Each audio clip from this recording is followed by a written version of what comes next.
Assalamualaikum warahmatullahi wabarakatuh. Sampurasun. Selamat bertemu lagi dengan saya dalam menyampaikan materi pendidikan seni budaya. Kali ini saya akan menyajikan materi dalam bentuk karya seni musik. Marilah kita menyimak maksud dan tujuan kurikulum pendidikan seni dan budaya di Indonesia.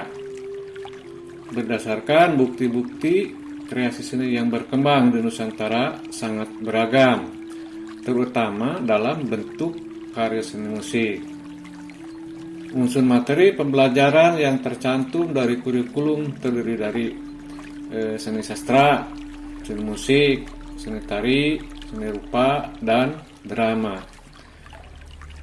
Dengan terdapat 5 unsur pembelajaran tersebut, tidak mungkin bisa digarap oleh satu orang guru, karena setiap unsur pembelajaran membutuhkan keahlian dan keterampilan khusus.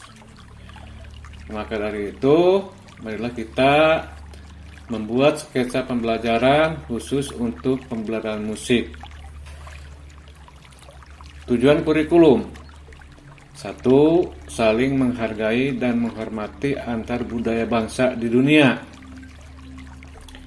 2. Dapat mempelajari unsur-unsur musik, baik unsur musik barat atau unsur musik Indonesia karawitan. Maksud dan tujuannya untuk melestarikan suatu budaya, khususnya karya seni musik di Indonesia. Standar kompetensi pandangan secara umum mengenai karya seni di Nusantara, yaitu melakukan apresiasi mengenai keragaman bentuk kreasi seni dan unsur musik yang berkembang di tiap wilayah Nusantara. Kompetensi dasar mengamati unsur musik dan teknik penulisan, termasuk penggunaan atau fungsi jenis karya seni khusus musik yang berkembang di Indonesia. Penjelasannya, kurikulum seni budaya mencakup 5 aspek pembelajaran, yaitu ada musik, ada tari, ada sastra, ada rupa, dan teater. Nah, karena ada 5 unsur pembelajaran, maka tidak mungkinlah seorang guru bisa menguasai keseluruhan. Nah, maka dari itu, marilah kita mengambil salah satu unsur pembelajaran, yaitu mengenai unsur musik barat terlebih dahulu, nanti dilanjutkan dengan musik karawitan, yaitu budaya Indonesia. Standar kompetensi, yaitu pandangan atau pengetahuan secara umum, melakukan apresiasi mengenai keragaman bentuk kreasi seni dan unsur musik yang berkembang di tiap wilayah Nusantara. Jadi maksudnya kita melakukan apresiasi untuk saling mengenal, ya, saling memahami tentang bentuk-bentuk kreasi seni tersebut, ya, khusus dalam musik.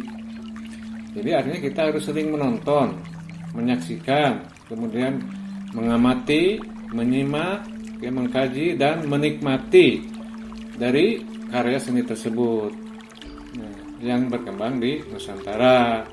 Kita harus saling menghargai, jangan saling mencaci terhadap daerah lain. Nah, ya, kita harus satu kesatuan, karena ini menunjukkan cerminan bangsa yang ada di negara Indonesia, yaitu mewujudkan kesatuan dan persatuan. Jadi saling menghargai antar daerah yang memunculkan atau menyajikan kreasi-kreasi seni khusus musik, ya kita nikmati, kita hargai, ya, supaya mendapatkan suatu kesatuan dan persatuan dalam mengembangkan budaya Nusantara. Nah, kemudian mengenai unsur musik dan teknik penulisan, termasuk penggunaan atau fungsi jenis karya seni musik yang berkembang di Indonesia. Nah, setelah kita melakukan apresiasi, mengamati, mencermati mengenai bentuk-bentuk kreasi yang muncul di Indonesia, mungkin kalian bisa memilah-milah atau mengelompokkan. Ya. Bisa mengelompokkan karya tersebut, kita harus menyimak dari pesan-pesan moral atau kalimat-kalimat yang terkandung di dalam karya seni tersebut. Jadi kita bisa memilah-milah, mengelompokkan, kan itu maksudnya. Maka kita harus betul-betul dalam proses apresiasi, ya bukan hanya sekedar menikmati, tapi kita harus mempelajari kemana arah tujuan suatu karya tersebut. Nah, setelah kita melakukan apresiasi, ya, kemudian kita masuk kepada materi pembelajaran yang berkaitan dengan perkembangan musik atau keragaman musik yang ada di Indonesia.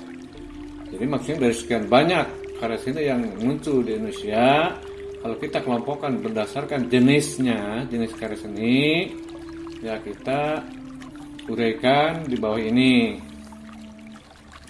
Materi pelajaran, unsur musik barat atau tangga nada diatonis. Di sini ada indikator apa yang diharapkan oleh kita. Kemudian tindak lanjut proses pembelajarannya harus seperti apa. Nah, kita harus betul-betul terarah, ya, terarah kepada suatu tujuan.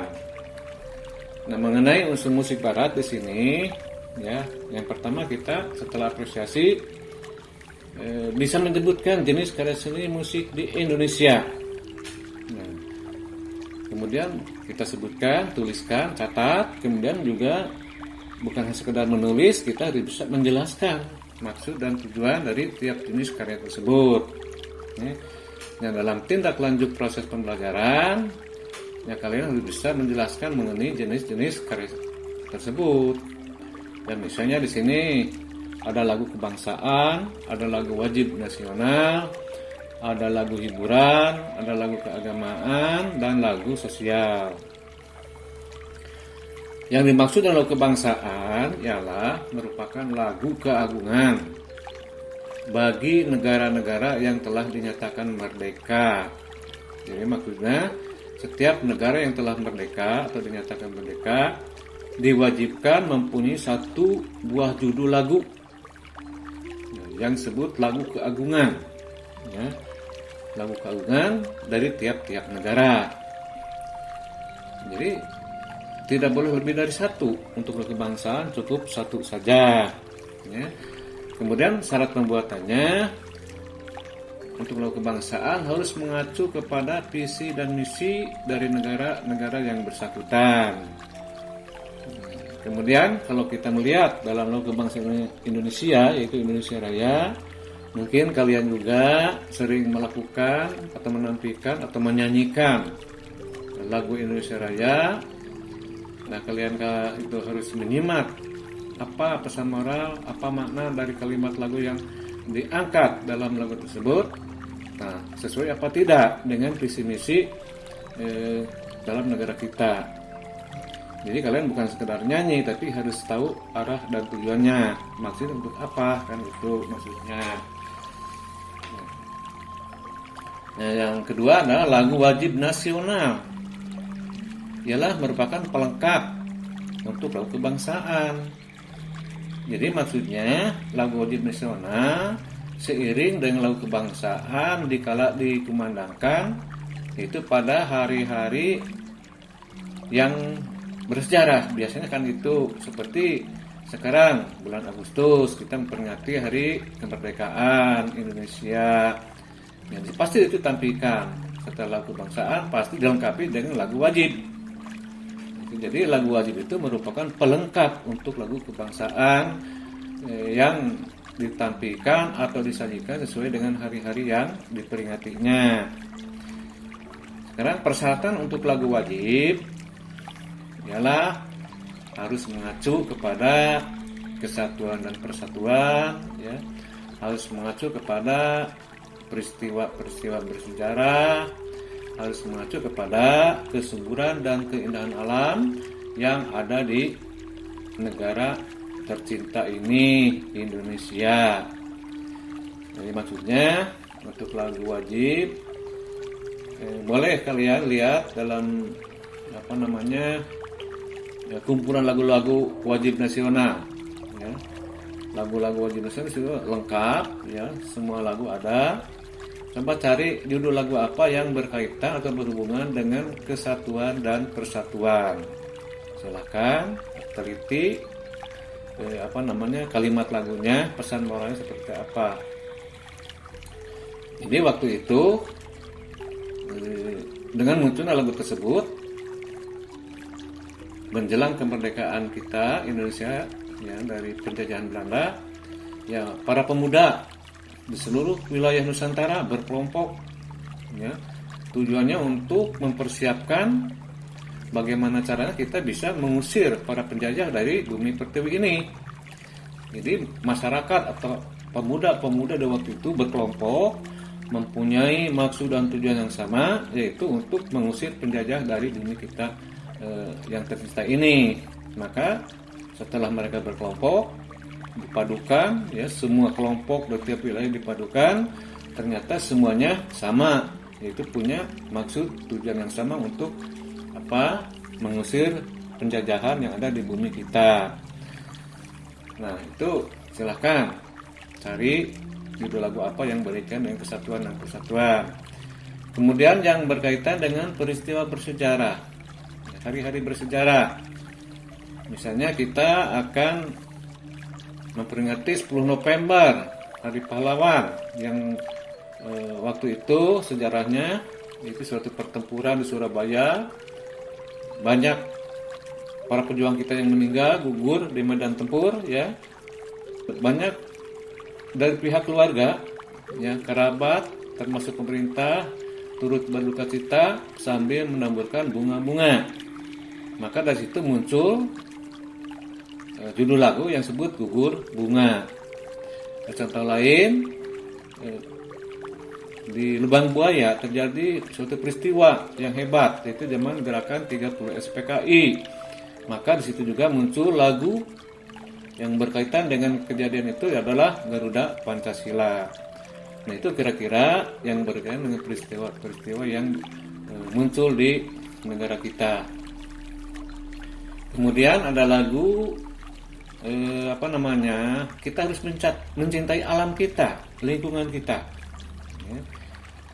Jadi mencintai alam dan keindahan dan kesuburan alam kita.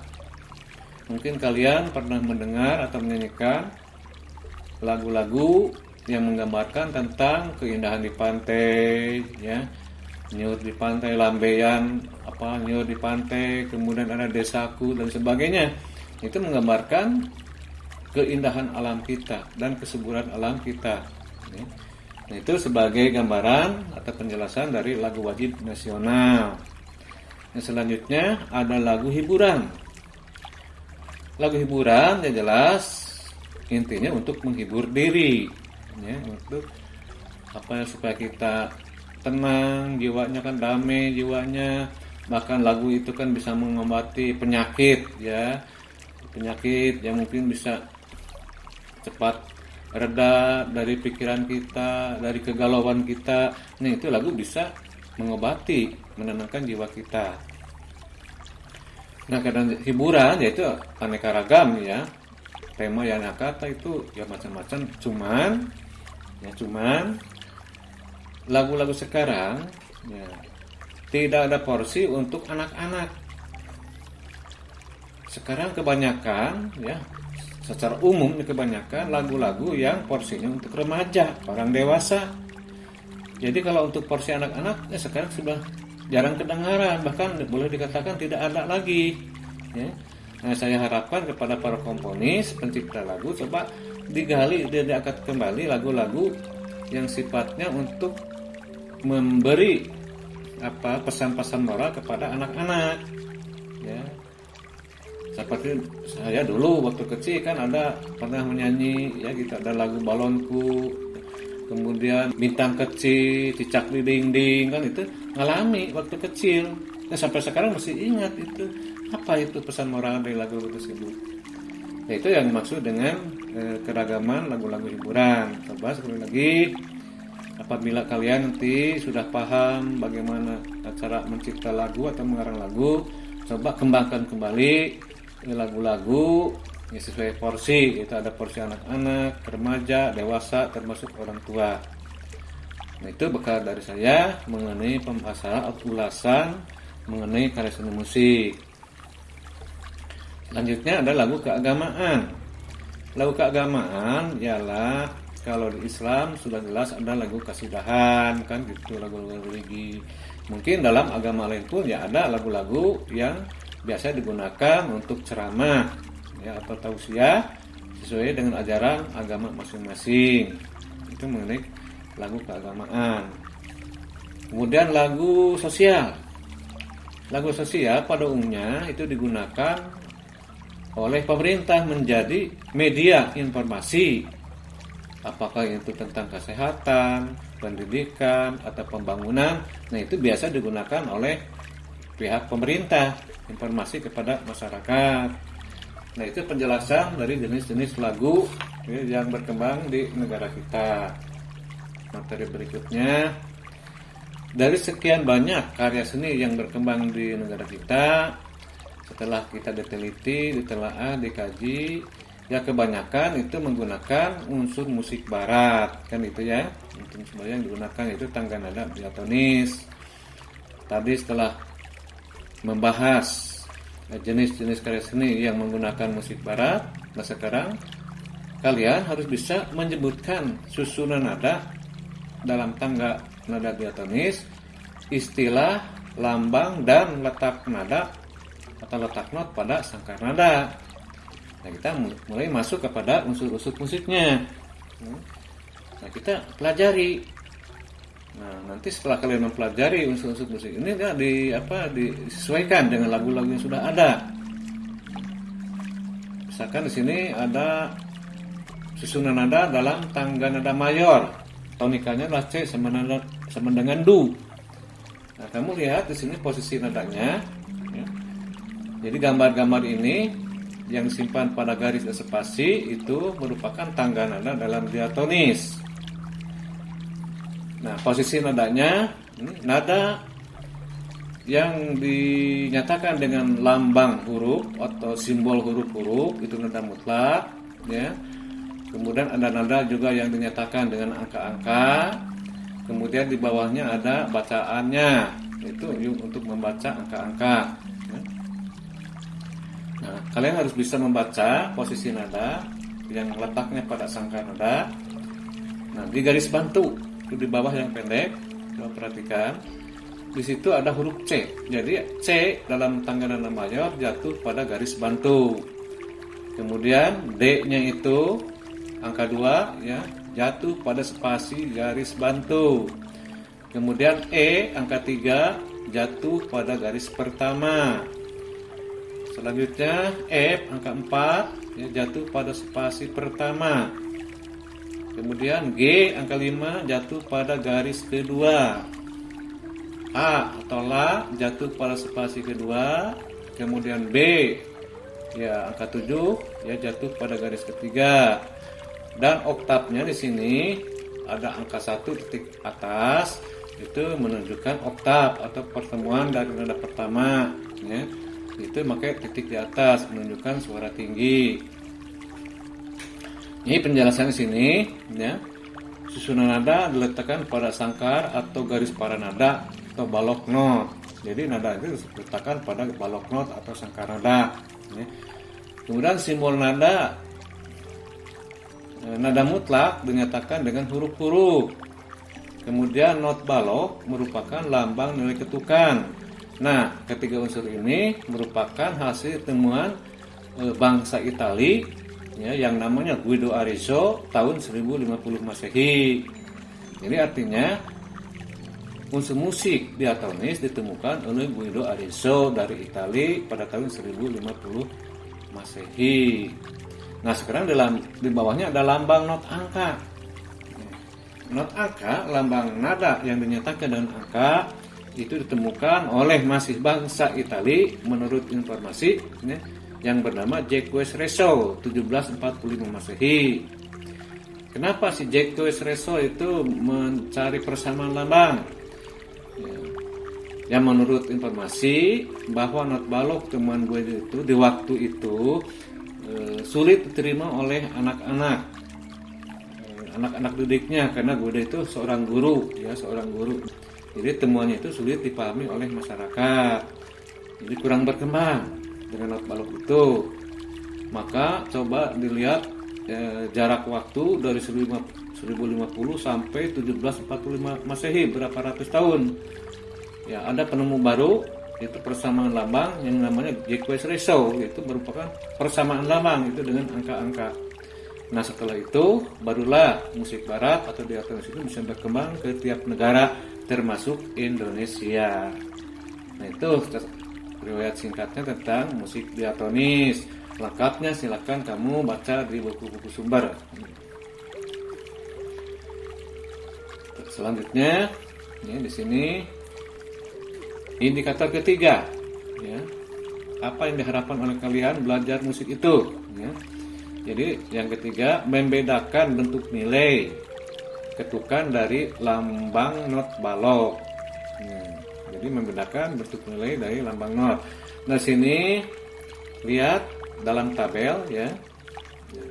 Jadi karena ini not balok merupakan lambang nilai ketukan, ya. Sedangkan nilai ketukan itu untuk mengukur panjang pendeknya suara dari tiap nada. Nah, di sini ada lambangnya itu dengan gambar-gambar. Kalian jangan keliru, di sini ada nama, ada bentuk, ada jumlah nilai. Ya, karena ini not balok sulit juga kalau tidak bisa membedakan perbedaan pengertian. Kan itu coba lihat. Nama not, ada not penuh.